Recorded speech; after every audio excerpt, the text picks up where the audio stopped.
Good morning. Good morning. Good morning. Good morning. Good morning to you. Good morning. Good morning. And how do you do? Good morning. Good morning. Good morning. Listen, y'all. If I don't make you laugh, I make myself laugh. How about that? And you know why I'm so glad I said that? Because I suffered from Bell's palsy years ago, and it's incurable, right? So Bell's palsy is when your cranial nerve detects an invasion of some type of infection, and these cranial nerves hold 7,000 nerves, and so when it detects an invasion, it shuts down. So about 8 years ago, my this side of my face was like duped, right? And so it's called Bell's palsy. And so when I went to the doctor, the hospital emergency, as a matter of fact, with my grandson, Elijah, right? It was determined that I had Bell's palsy and not a stroke, right? And so the first thing the doctor, asked me when he came into the room, he told me to smile, and I smiled like this, you know, what I mean. So my face was like drooped, right? So the first thing he asked me was, how much stress are you under? And I began to tell him I'm taking care of 3 family members on hospice. I run this organization. I volunteer for that organization. I go to my 12-step program. I go dancing. I eat crabs. I love my grandchildren. What? He said, well, it appears you have too much on your plate because your Bell's palsy is directly related to stress. And he said, when you leave here, you do an evaluation, a self examination, which is our topic today, right?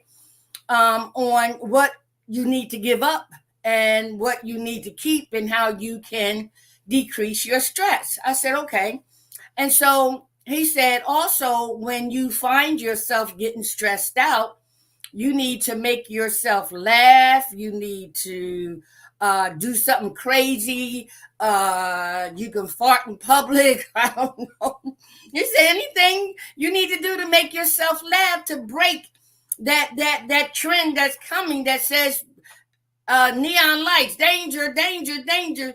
So that's why. Listen, I love being called cuckoo for cocoa pops. Yes, I do, because I don't want to have that situation happen again, even though it is uncurable. Now, because it is uncurable, I can still recognize it, and it's doing my speaking. It's when I'm speaking, like just now, right? And so sometimes my mind go quicker than my mouth, or my mouth go quicker than my mind.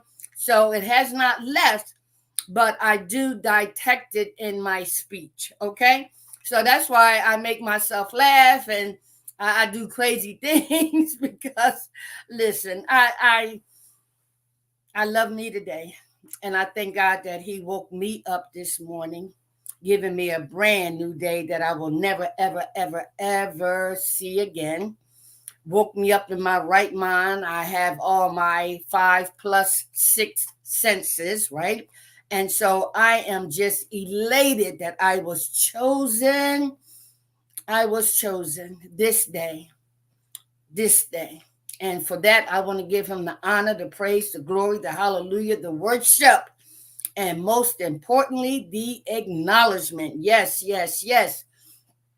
I know it was nobody but you, can be nobody but you, that touched me with the gift of life just for this day, for one purpose only, to be of service to others.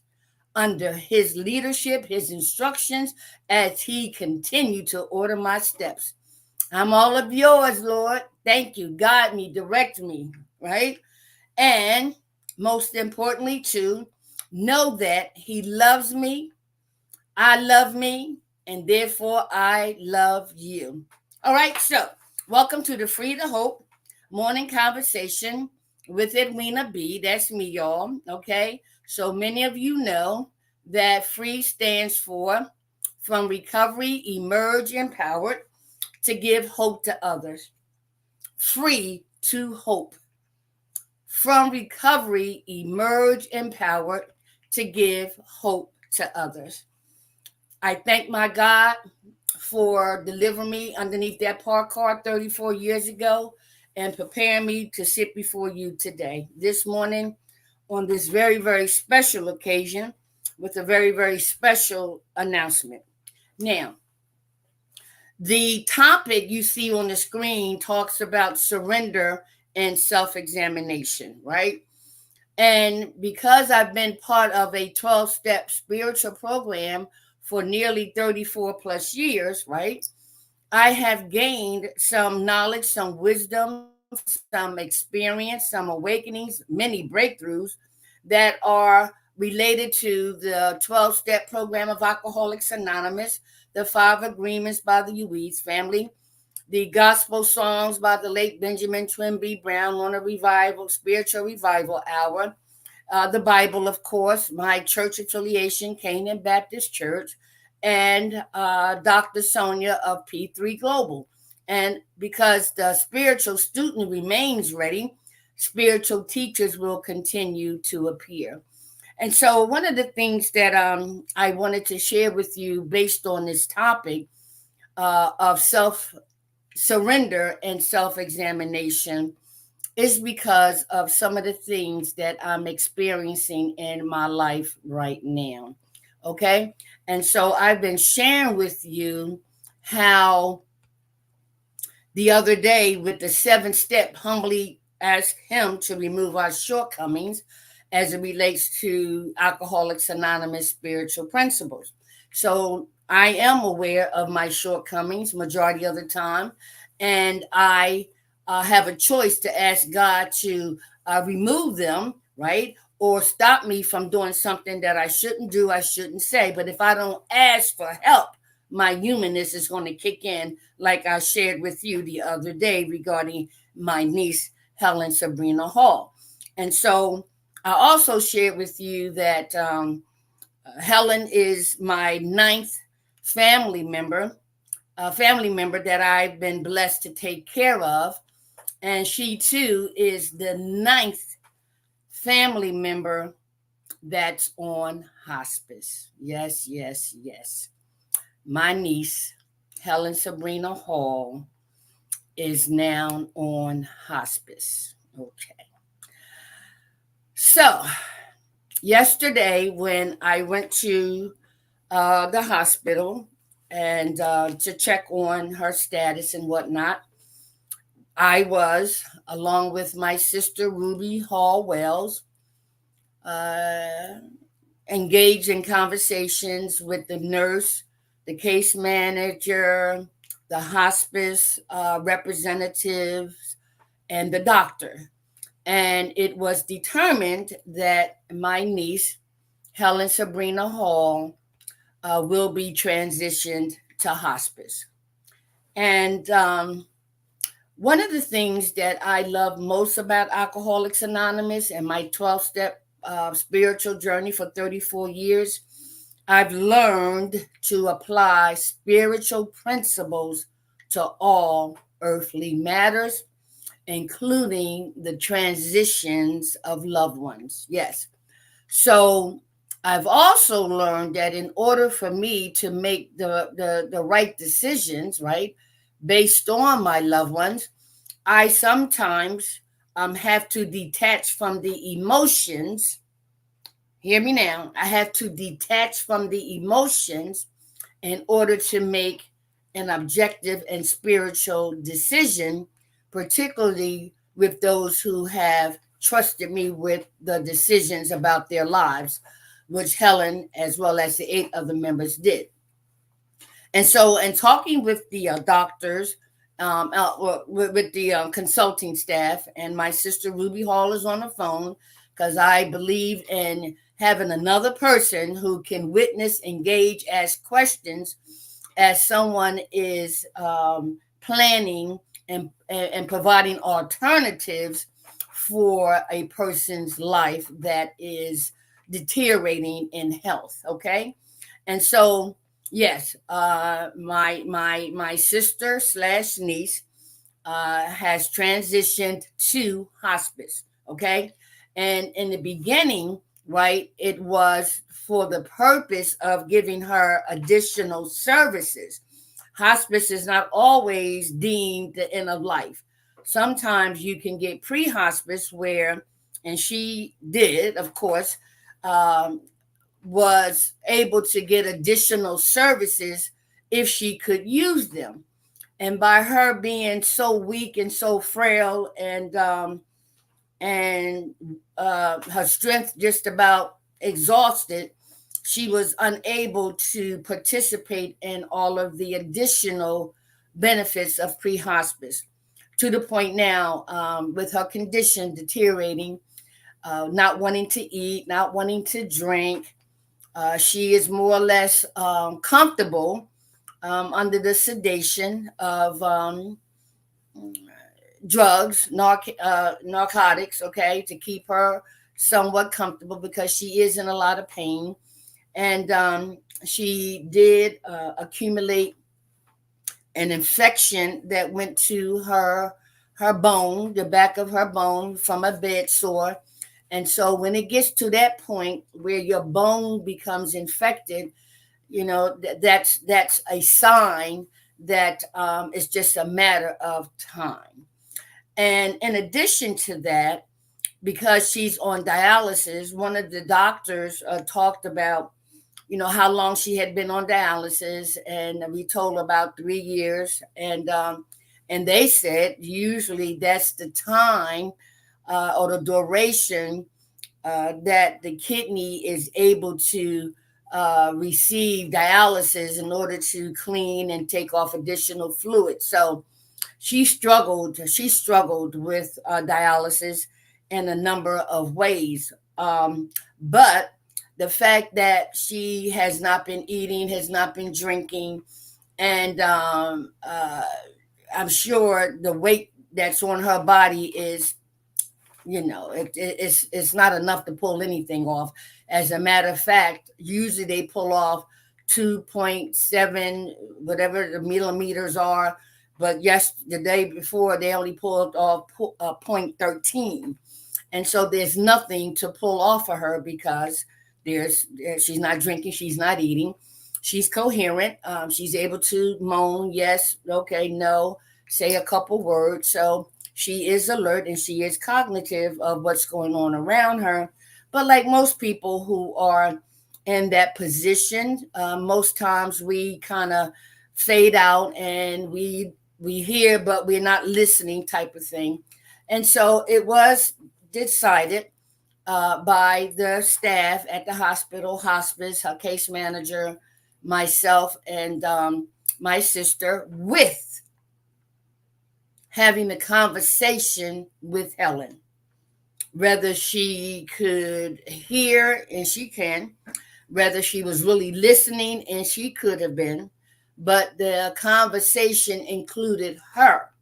And so that's a big step in terms of acknowledging the will of your loved ones and their wishes. Okay. And so the plan is, I will need to prepare my downstairs, which was her room initially when I brought her from Georgia last year in May or June, right? And if it wasn't for that move, I believe she would have been dead long ago. Okay, but she yet lives. She yet lives. Okay, and so as long as you yet live, there is a possibility that until God calls you home, to live each moment as if it's your last. Okay, and so the plan is for her to transition on hospice here at my house, similar to the other who transitioned in my house over the years. I smile because I was chosen. I was chosen. I was prepared and I was chosen to take on this task because of the spiritual tools, resources, and principles that I've learned and implemented and practiced on a daily basis. So I have no regrets. You hear me? I have no regrets. just last earlier this month was July the 4th when my niece Yolanda, committed suicide by shooting herself in the head underneath the bridge over 12th Street. You know what I mean? And so the reason why I'm saying this is when we surrender all, I mean surrender all, and then we do a self-examination, we can apply spiritual principles, tools, and resources to all earthly matters, to have a psychic change, to have spiritual experiences, spiritual awakenings, and most importantly, spiritual breakthroughs. So I am having continued spiritual breakthroughs, and I get to share them with my sister slash niece. And before I go to the reading today, many of you may ask, as my sister slash niece transitions to hospice, I submit this prayer. Heavenly Father, you are the only one who has the destiny planned for your child, Helen Sabrina Hall. As such, it is your will that will be done for her life, and you will provide what she needs to accept your will. Amen. I added, I've learned during my journey that every knee shall bow and every tongue will confess he is Lord. She is a member of Canaan Baptist Church. My pastor, Christopher Allen Bullock, gave his deacons directions to visit her at the hospital. And when she comes home, that time will be as well. And so I just thank my God for giving me the strength and courage to be there and to support one who has the biggest heart on this earth. It's amazing. Yogi, Helen, and I took after my mother's character of come on, we'll work it out. Our house was like the house that Jack built, right? We took in everybody, we take care of everybody, and guess what? God will choose who will take care of you. And so it was my destiny to be the caregiver of 9 members of my family who was and now on hospice. So I'm honored. I'm honored. Yes, I am. So I thank God that I can yield to the Spirit and be joyous, happy, and free to give Helen whatever she needs, because anytime that I can leave a dying mother, yes, I left a dying mother on hospice to go to Florida to speak to a congregation, right? And I had planned to take my mother there and made reservations and everything. And so when hospice said that she was not going to last, I had to go in prayer and say, God, what you want me to do? God revealed to me, you have done everything that you could possibly do for your mother. Go on the assignment that I sent you. I got your mother. Well, I feel the same way about my niece, Helen Sabrina Hall. Yes, God has her, had her, and will continue to have her spirit. The body has failed, is failing, and it will transition. And so thank God that she has a personal relationship with her father. And when he does call her home, she will transition knowing that he loves her, and so do I. All right. So she will be coming to my house on Friday, and I will get some help with preparing her room because of my arm. And Reverend Daniels, bless his heart, from Canaan Baptist Church, offered to pay for the help that I need to get her room, my house together because of my limitation. All right, to God be the glory. And I'll say this too, you know, even though this is a time of transition in the lives of many, I realize now that Life is being prepared for things yet to come. And by me being a former drug addict, alcoholic, and prostitute, the black sheep of the family, right? The prodigal child, Miss Cuckoo for Cocoa Pops. God said, nevertheless, I know you, I created you, and I can use you. And so I am humbled that I've been chosen to be a part of my niece's life, sister niece life, as long as she lives. All right. So let's get to the topic of the day. All right. Let's get to the topic of the day. All right. So here's the topic for the day. Okay. We got a few minutes. Okay. It says July the 17th, AA Daily Reflections, Surrender and Self-Examination. You hear that title? Surrender and Self-Examination. Our co-founder writes, takes a quote from The Language of the Heart on page 238 that states, my stability came out of trying to give, not out of demanding that I receive. Thus, I think it can work out with emotional sobriety. If we examine every disturbance we have, great or small, we will find at the root of it some unhealthy dependency and its consequent unhealthy demand. Let us, with God's help, continually surrender these hobbling demands. Then we can be set free to live in love. We may then be able to 12 step ourselves and others into emotional sobriety. Wow. The Language of the Heart, page 238. Go to aa.org. The person in recovery shares their experience by saying, years of dependency on alcohol as a chemical mood changer deprived me of the capability to interact emotionally with my fellows. I thought I had to be self-sufficient, self-reliant, and self-motivated in a world of unreliable people.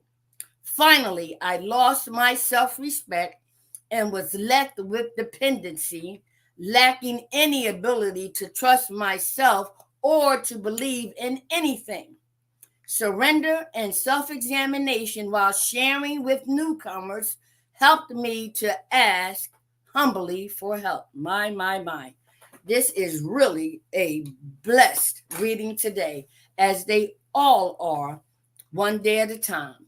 And so when you think about the title, Surrender, all right? Now, yeah, I told you I'm cuckoo for Cocoa Pops, but I'm just as transparent and authentic as I could possibly could be. So when I think about surrender, I think about the cowboys and Indians, right? Raise your hand, right? The white flag, we surrender. That's what I'm thinking about because that's what I saw and that's what I relate surrender to. And that's what we mean by doing your fourth step and going back into our lives and doing a searching and fearless moral inventory of how our attitudes, ideas, and behaviors were first formulated. So when I heard the word surrender, I immediately thought about the cowboys and Indians and the white flag, right? I mean, the white handkerchief or whatever, right? Surrender, right? Meaning giving up. I recognize that we are beaten. I recognize that there's no use in fighting. I recognize that I don't have what it takes to win. So we surrender, right? And so when I think about surrender, now it's a whole lot different because now I've learned how to apply it spiritually. Okay, so let's dissect this baby. Okay, so he says here, right? He says, my stability came out of trying to give, not out of demanding that I receive. My stability came out of trying to give, not out of demanding that I receive. If you were like me, it was the reverse. I demanded, and I was not giving up nothing. Therefore, I experienced instability. Okay? All right. So then he goes on to say, right? He goes on to say, thus, I think it can work out with emotional sobriety.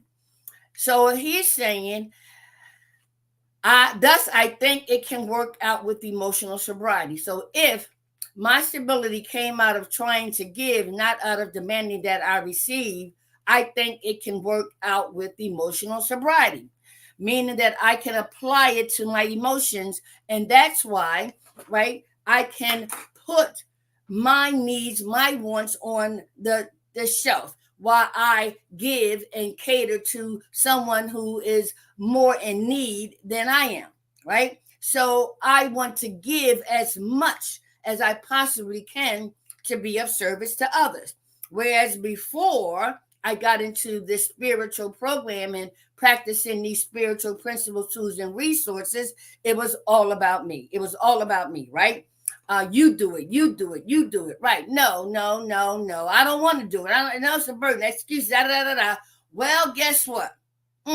Interesting. Look what has happened. All right. So let's go more. He says here, if we examine every disturbance we have, great or small, we will find at the root of it some unhealthy dependency and its consequent unhealthy demand. Oh, my goodness. Right. Now, in our 10th step, I believe it's our 10th step, it says, every time I am disturbed by something or someone, I'm paraphrasing, that there is something wrong with me. Why did that bother you? Why did you get upset about that? Why are you thinking that way? What about that? Is it because you see yourself in that situation or that person? Why is it disturbing you? So recovery has taught me to do a self-examination, right? Surrender to the fact that I see myself being pulled in to whatever disturbances, man, that is causing me some peace, tranquility, right, and serenity. I need to examine what's going on with me. Why is that bothering me? Why don't I like her? What is it about that situation that self-examination, okay? And so we will find the base of it as something unhealthy and usually our dependence on something else, okay? Then he says, let us with God's help continually surrender these hobbling demands. You hear that? Let us with God's help. When I was underneath that park car 34 plus years ago, getting high with and doing all kind of things for my stepson that was sexual in nature, are you kidding me?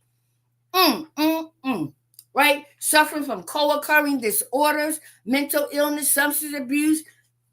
I committed murder as a prostitute because I didn't want to acknowledge who the father was, fear of what people might say about me and judge and criticize me. What? I committed murder. Whoa, wow, huh? And the beat ups, the rapes, and jumping out of windows, jumping out of cars, right? The knives and the guns put to my head and my throat. I felt I deserved it. Yes, because I took life. So I thought, right? And so it was underneath that parked car that I cried out from the depths of my soul, which I now know is reserved only for God. For when I call him in and he knows that I am ready, right? He will make the decision to keep me on this earth or take me out. And that's what I cry. Take me out this life now or show me a better way with God's help. And I didn't know God like I know him now, right? And I didn't have a personal relationship with him like I have now. Okay, so then it says, right? Then we can be set free to live in love. We can be set free to live in love. We can be set free if I call on God to help me with these character defects, these hobbling dependency demands and whatnot.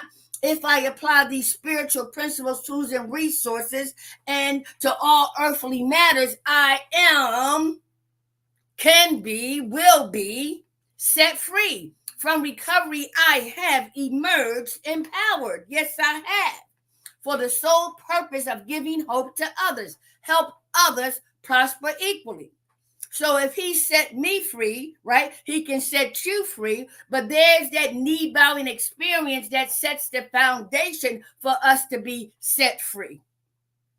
And now to be under the direction and guidance of our higher power, who I choose to call God, right? Every knee shall bow, all right? And so he goes on to say, right? We may then be able to 12-step ourselves and others into emotional sobriety. That's why I have learned and have practiced putting my emotions on the shelf. Yes, I know I'm an emotional human being, but I also know my emotions can get me tricked up too. So, when I apply these spiritual principles, tools, and resources, I know when I need to separate my emotions, like Dr. Spock, right? He didn't separate, he didn't add now from Star Trek, right? So I understand a little bit now, right? And so when I decide to put my emotions on the shelf, then I can make a better decision. For example, when my mother was living and I had to administer her a needle, and sometimes she was cooperative and sometimes she wasn't, right? And my baby sister happened to be here at my house that day. And so when it came time for me to give my mother that needle, I had to like use some force to push her behind up to give her that needle. And my sister, Weena, you hurting her. Weena, you stop, Weena. I looked at her and I ain't gonna tell you what I said, right? I said, either I'm going to save her life or I'm going to let her die. Get up, get off, step off. If you can't watch it, hasta la vista, baby. I put my emotions on the side so I can help save my mother's life, right? And so that's what it means for me to be able to, right, apply these principles to my emotional sobriety, all right? So I got a few more minutes because I was a little late, all right? So then here comes the person in recovery who shares his experience. He said, years of dependency on alcohol as a chemical mood changer deprived me of the capability to interact emotionally with my fellows. Did you hear that? Huh? Years of dependency on alcohol. Hey, alcohol, drugs, shopping, gambling, sex. What? Dependency on an outside substance, on an outside crutch, right? Dependency, right? Hoping that will create a mood changer in us, right? And it does, but not the way it's designed to spiritually, right? But it deprived us of the capability to interact emotionally with fellows. He goes on to say, I thought I had to be self-sufficient, self-reliant, and self-motivated in a world of unreliable people. See, when you think that we are the great I am, my pastor would say the chip, the dip, and the can it came in. You are not all that. You never will be all that, right? And what we need to do is to humble ourselves. And most time, humility comes to a humiliating situation, like me being underneath that parked car. How humiliating could that be? How humiliating it will be to provide sexual favors for my own stepson. How humiliating it would be to almost, if I stayed in that addiction long enough, being able to give a service to a dog. Yes, that kind of stuff happens. Yes, it does. I know it. I've seen it. So humility often comes out of a humiliating situation until that knee bowing experience happens and the God comes in who's already there. You just didn't know it, but we call him in, and the spiritual student appears, right? No, the spiritual student is ready and the spiritual teachers will appear. And so now, as often as I could possibly do, is ask God to help me anytime my character defects, my shortcomings rear their head. And that's the way, when I ask for help, I can maintain my serenity, my peace, and my tranquility, and most importantly, maintain emotional sobriety. Yes, okay? Let me close with this, right? He also said, right? Finally, I lost my self respect and was left with dependency, lacking any ability to trust myself or to believe in anything. Listen, y'all, I don't know what your knee bowing experience is or will be. When I put myself underneath that park car 34 plus years ago, I thought my life was going to end. Yep. And so the flashback from my past came to my forefront of my head. If I just get underneath that parked car, he can't get to me. The same thing I believe, if I get underneath that bed, they can't find me. They can't hurt me. Huh? And so everything that I thought I was, everything that I thought big bad and thing to do, right? My best thinking, my behavior, my choices, my decisions. Oh, yes, yes, yes. Look where you at. Underneath a parked car. Are you kidding me? So each and every one of us will see how pride and ego keeps us sick to the point where they said using God, good orderly direction, ego, easing God out, right? So no. It's through that humiliating experience that I gained enough humility to cry out, and my God knew I was ready to put me on a pathway to spiritual freedom, spiritual wisdom, spiritual awakenings, spiritual breakthroughs, and apply them to all earthly matters. Yes, so you can see, you can hear, right?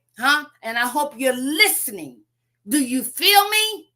I can go through the situation with my niece, understanding what's going on, but also doing the best that I can, always when it comes to her, doing the best that I can, even though she tried to fire me and she didn't want to talk to me. But that's not her that was speaking. That was that enemy. That was that adversary. But God said, Edwina, use your 12 spiritual principles. Go to her, sit with her, talk with her, prepare her for me.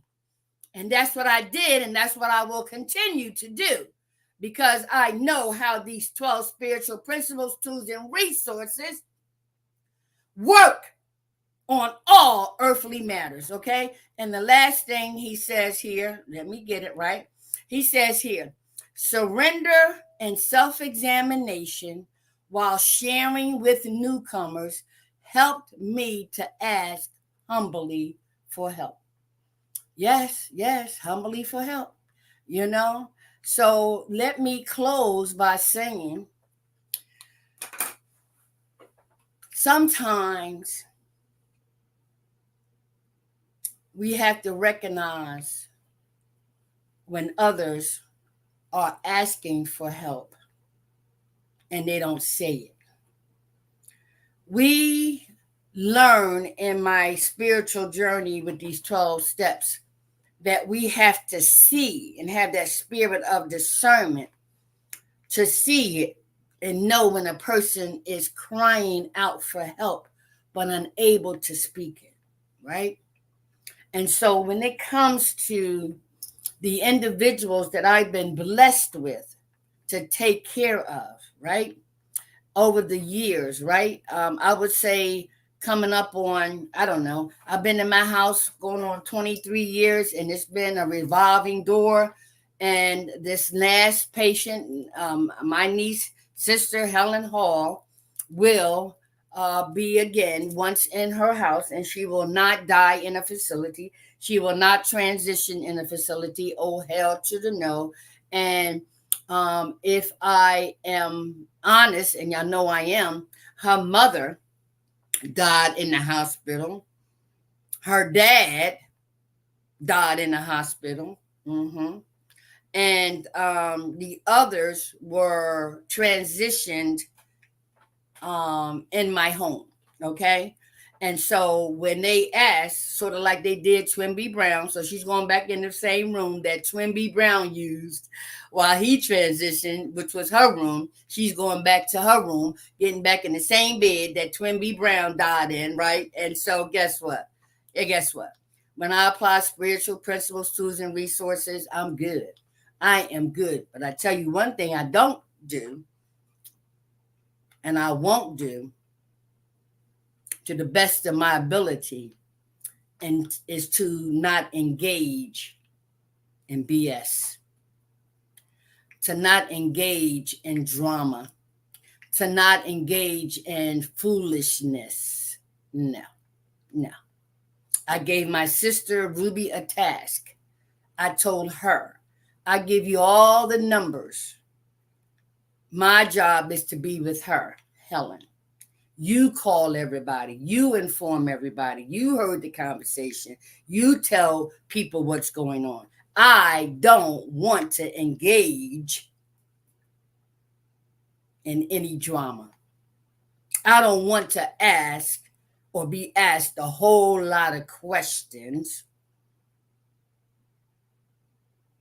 that could have been answered along the way had other people, those people, been there.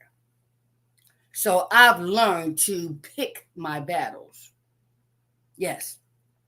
So my sister Ruby Hall Wells will be calling family members, friends, based on the numbers in her phone so that they can be informed should they want to come see her Friday on before she transitions. My job, my obligation, my honor is to be by her side. Okay? And that's what I'm going to be. And that's where I'm going to be. Okay? So I just want to say to God be the glory. I like to thank my daughter, Kenesha Edwina Treasure Dockery. I want to thank my my project director, Reverend Robert Daniels. I love to thank my 12-step members of my AA meeting. I want to thank my well-wishers, my supporters. I want to thank you. I want to thank you. Yes, I want to thank you. I want to thank you for bearing with me, for accepting me, for loving me, for encouraging me, for supporting me, for lifting me up. 34 plus years, when my God decided that he wanted me to remain here, it was for a reason. That reason may be for you or others like you. That reason may be to give you a model of what spirituality applied to earthly matters can manifest, and how we all can have our heaven here on earth. So you better believe I'm no longer surviving. I'm living. Yeah, boo-boo. I am living.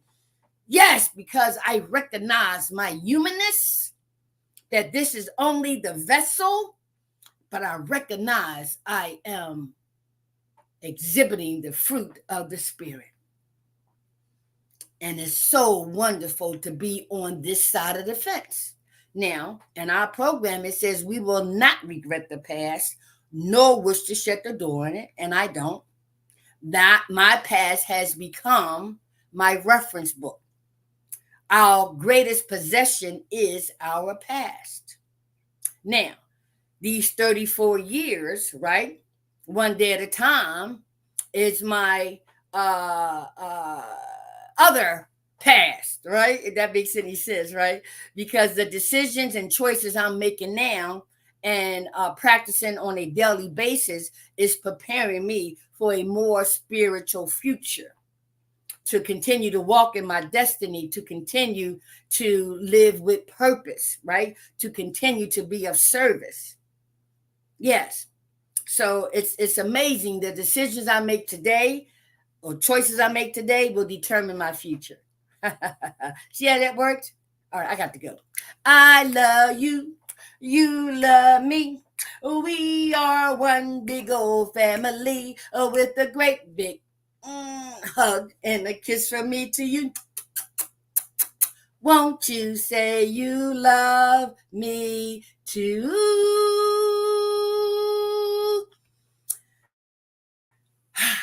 I will say it again. My niece, Helen Sabrina Hall, is transitioning to hospice, and I submit this prayer. Heavenly Father, you are the only one who has the destiny planned for your child, Helen Sabrina Hall. As such, it is your will that will be done for her life, and you will provide what she needs to accept your will. Amen. To God be the glory. And if it's God's will that you and I'll be joined tomorrow, I'll be here. And I hope if it's His will, you will be too. Be blessed and be of service. Lord, I love you. I love you.